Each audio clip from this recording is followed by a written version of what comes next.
కొండ నాలికకు మందేస్తే ఉన్న నాలిక ఊడినట్లుందని విమర్శించారు బీఆర్ఎస్ వర్కింగ్ ప్రెసిడెంట్ కేటీఆర్. కొత్తగా అనేక పథకాలు ఇస్తామని, ఉన్న సంక్షేమ పథకాలకు వచ్చే డబ్బును పెంచుతామని దొంగ హామీలిచ్చి రేవంత్ రెడ్డి గద్దెనెక్కారంటూ మండిపడ్డారు. ఇప్పుడు రాష్ట్రంలో ఉన్న లబ్ధిదారుల నుంచి సొమ్మును వెనక్కు రాబట్టే వింత చేష్టలు మొదలుపెట్టిందంటూ కాంగ్రెస్ ప్రభుత్వంపై కేటీఆర్ విరుచుకుపడ్డారు.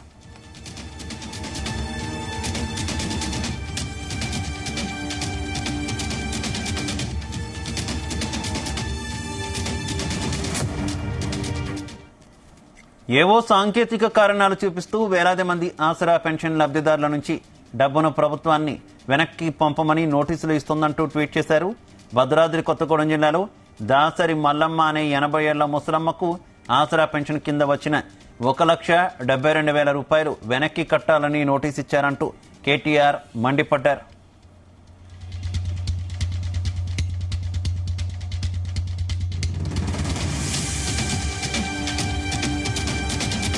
ఒంటరి మహిళగా పక్షవాతంతో బాధపడుతూ ఉన్న దాసరి మల్లమ్మ వంటి వృద్ధుల నుంచి కేసీఆర్ సర్కార్ ఇచ్చిన ఆసరా పెన్షన్ సొమ్మును తిరిగి లాక్కోవడానికి ప్రయత్నించడం రేవంత్ సర్కార్ అమానవీయ వైఖరికి నిదర్శనమన్నారు.